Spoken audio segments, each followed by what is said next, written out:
Well, good afternoon, everyone. This is Tony Whitbeck. I'm the CEO of Advisor Legacy.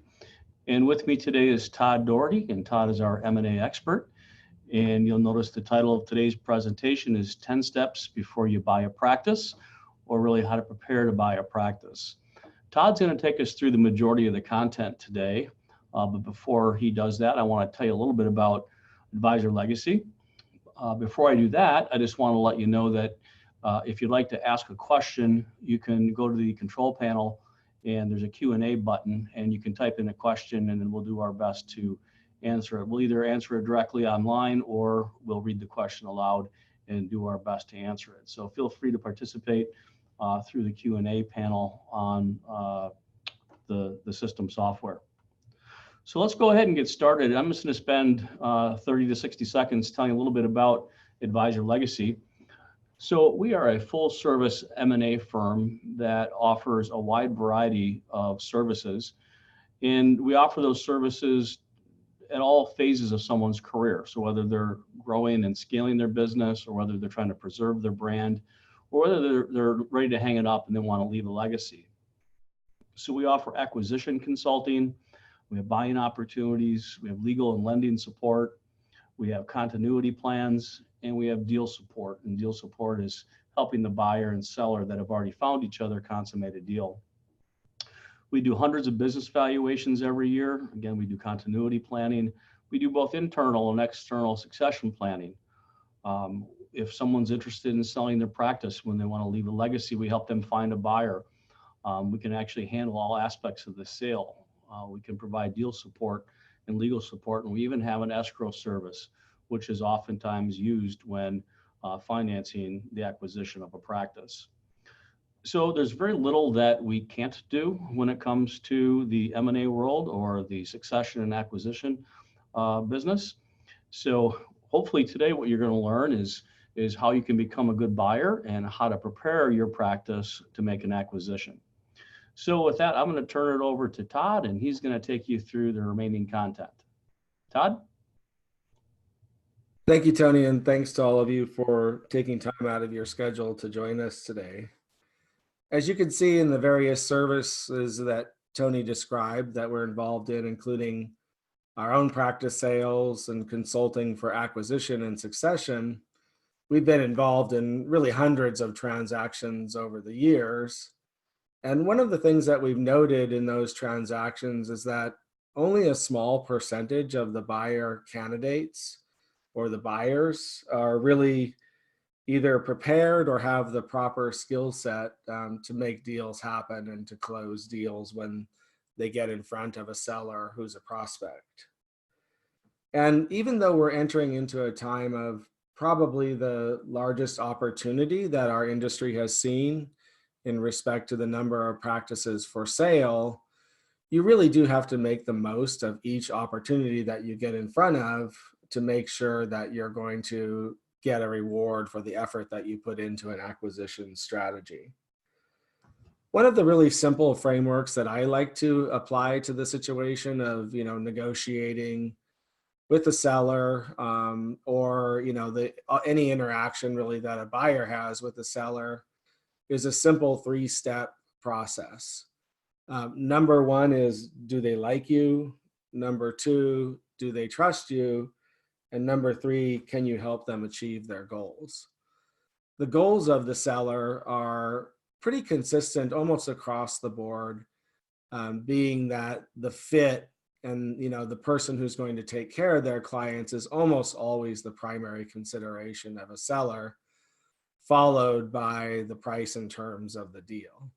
So if you stay focused on how you're going to be able to take care of the clients, then you're probably achieving 80 or 90% of what the seller is looking for.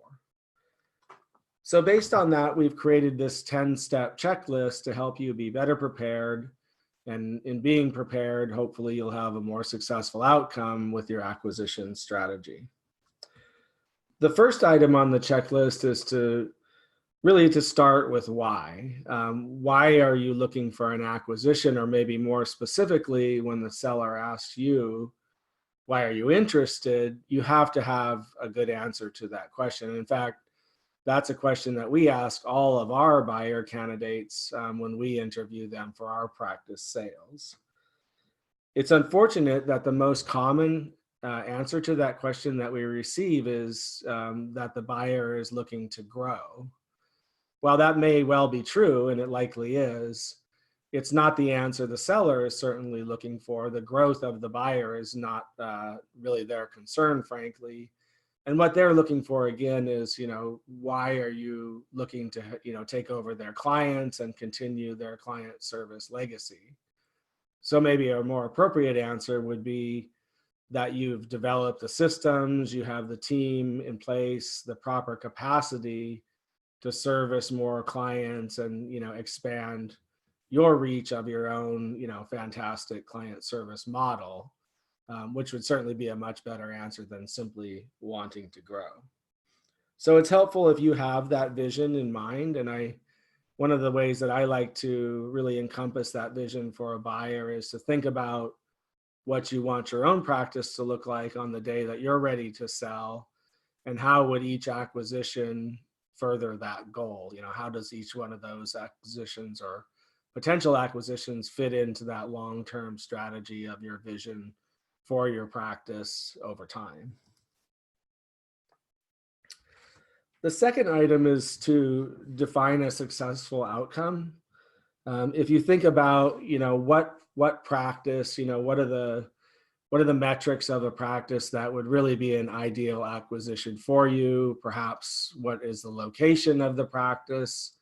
Certainly the size of it can be a major factor. And really have that in mind, maybe even have that written down. So when you come across a prospective seller, you can compare that to your ideal outcome for the acquisition. It seems like many people really pursue opportunities for their own sake. And it's not really a good strategy because, it might be the case that a specific practice doesn't really fit with you. It might not be the same basic client group that you have. It might detract from the efficiency of your practice in some cases.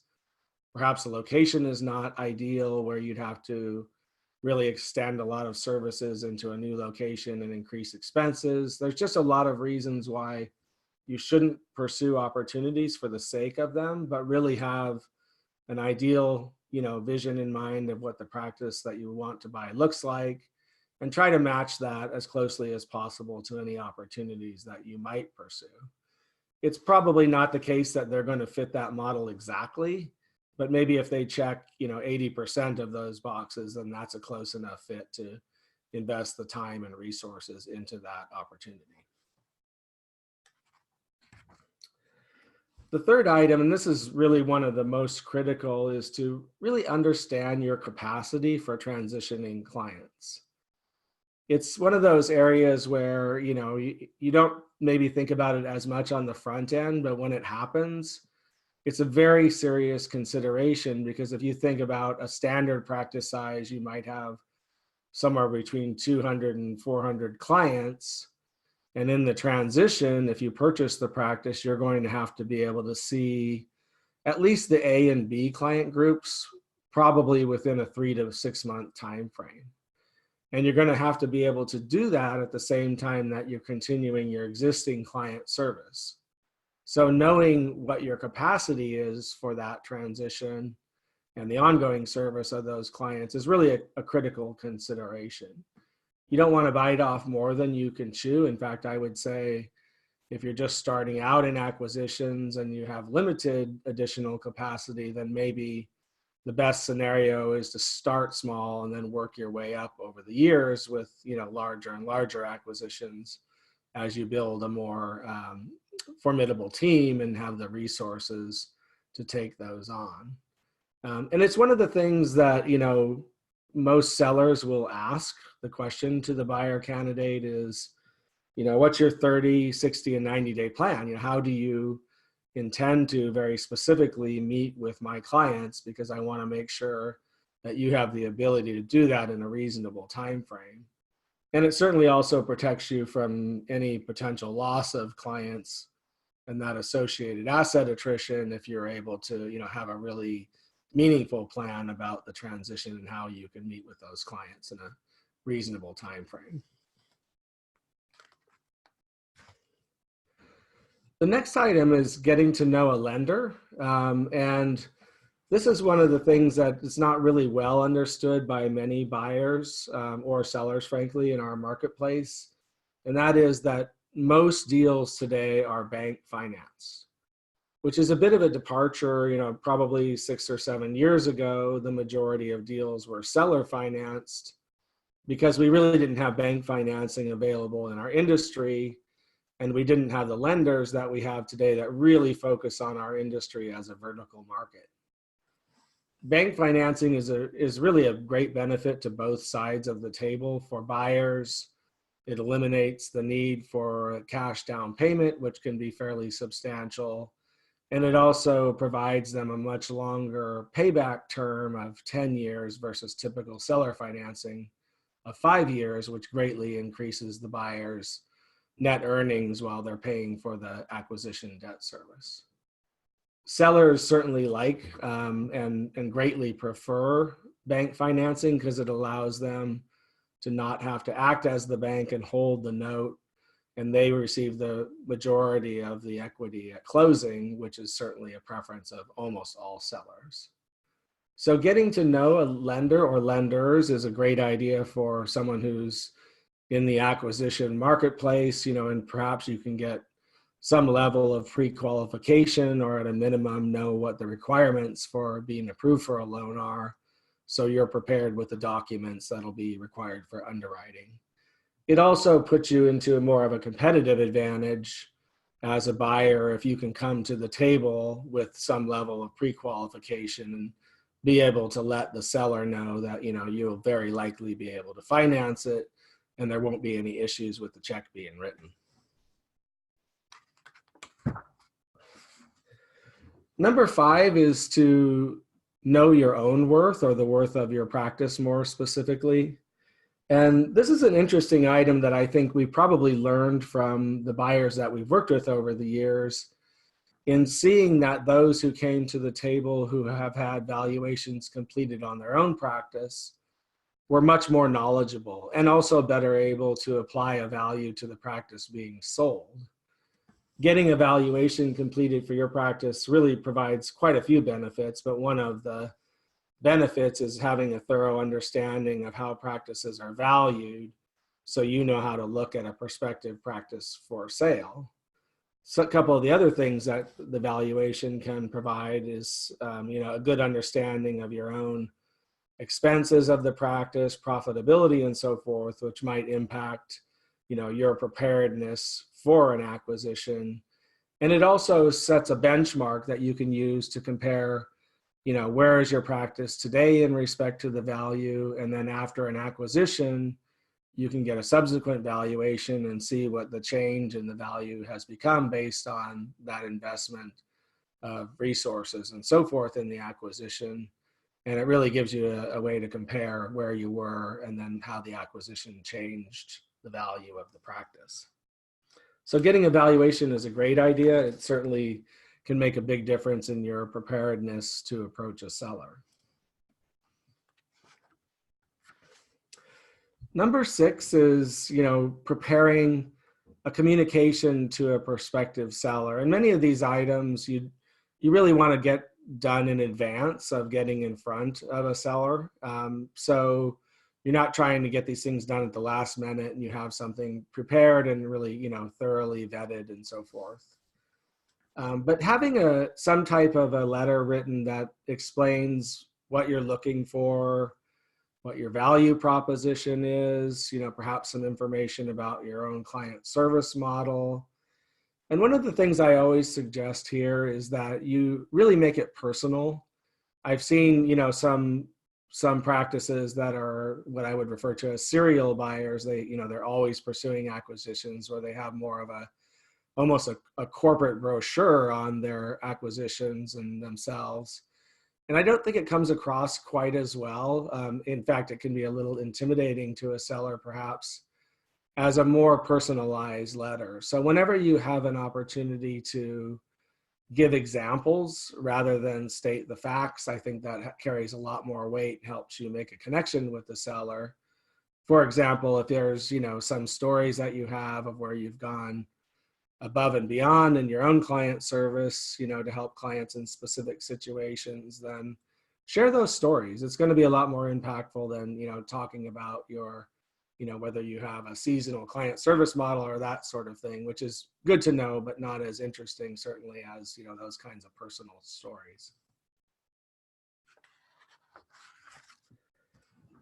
Number 7 is getting acquainted with your P&L.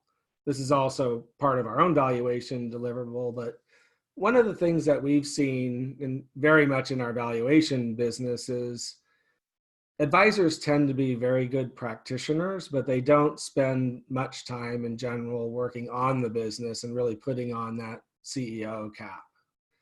And when you're looking at an acquisition, you're also looking at the proposition of taking on a substantial debt. And so it's a good time ahead of that to really understand where you stand financially. Is your practice above or below average in the operating profitability? Are there areas for efficiency that can be improved? And I would say, certainly if you are seeing that things are a bit tight, if the margins are tight, it's probably something that should be fixed prior to incurring additional debt from the acquisition. It's certainly not the case that acquiring a practice is going to allow you to immediately grow out of that poor profitability, if that's the case, because the debt service for the acquisition will take some time to pay off until you get into the position where you're getting the normal cash flow from the new business. So definitely get to know your P&L, see how it compares to other practices of a similar size, look for areas where you can perhaps improve efficiencies, and make sure you have a thorough understanding of that before you go and get in front of a bank for underwriting, or, try to put a deal together that's going to increase your overall leverage. Number 8 is engage a coach.